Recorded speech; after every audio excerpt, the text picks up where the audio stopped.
এই মুহূর্তে মেট্রো রেলের খবর জানাতে আগারগাঁও স্টেশনে রয়েছে সহকর্মী মোহন ইসলাম। সরাসরি চালু যাচ্ছি তার কাছে।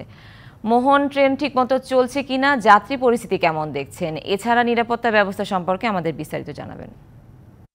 সন্ধ্যা, আপনি আসলে যেমনটা বলছিলেন যে মেট্রো রেল প্রায় 1 মাসে বন্ধ থাকার পর চালু হয়েছে, অর্থাৎ আমরা যদি একদম অ্যাকুরেটলি বলি 37 দিন বন্ধ থাকার পর কিন্তু আজকে চালু হয়েছে। আমরা ইতিমধ্যে দেখতে পেয়েছি যে যাত্রীরা কিন্তু আসছেন, যাত্রীরা মেট্রো রেলে যাতায়াত করছেন। আগের মতো যে সংখ্যক যাত্রী যাতায়াত করতেন তারাই করছেন। আমরা ওই ভিড়ও দেখতে পেয়েছি এবং যাত্রীদের মধ্যে উচ্ছ্বাসও দেখতে পেয়েছি। কথা বলেছি তাদের সাথে, তারা বলছেন যে জাতীয় সম্পদ, এতদিন 37 দিন এই মেট্রো রেল না চলাচলের কারণে তাদের বিভিন্ন ধরনের সমস্যায় পড়তে হয়েছে, ভুগতে হয়েছে, যানজটে ভুগতে হয়েছে, আপনার যানবাহন সংকটে।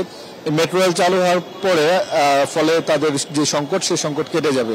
নিরাপত্তার বিষয়গুলো জানতে চেয়েছেন। নিরাপত্তার বিষয়ে আমরা এখন পর্যন্ত দেখেছি যে মেট্রো রেলের জন্য কিন্তু আলাদাভাবে একটি পুলিশের ইউনিট দেওয়া হয়েছিল। সেই পুলিশের ইউনিট সহ যারা এপিবিএন এর সদস্য রয়েছে তারাও কিন্তু কাজ করছেন।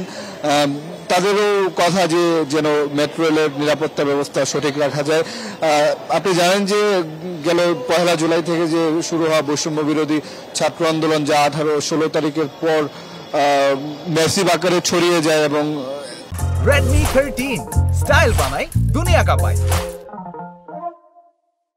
এক প্রকারে কিন্তু ঢাকা শহরের অনেক জায়গায় আন্দোলন, সারা দেশে আন্দোলন হয় এবং এই আন্দোলনের মধ্যেই কিন্তু মেট্রো রেলে হামলা চালিয়েছে একদল দুর্বৃত্ত।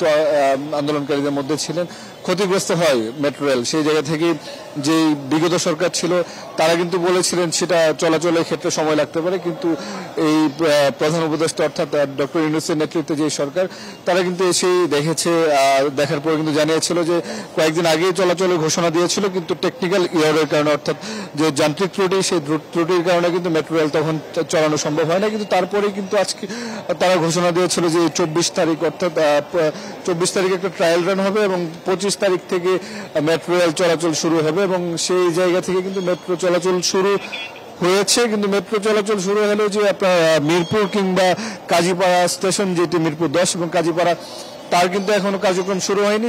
তার কার্যক্রম শুরু করতে একটু সময় লাগতে পারে। মোটা দাগে বলতে গেলে যাত্রীদের মধ্যে, ঢাকাবাসীর মধ্যে এক ধরনের স্বস্তি কাজ করছে মেট্রো রেল চালু হওয়ার পর। সুনন্দা, মোহন, ধন্যবাদ আপনাকে।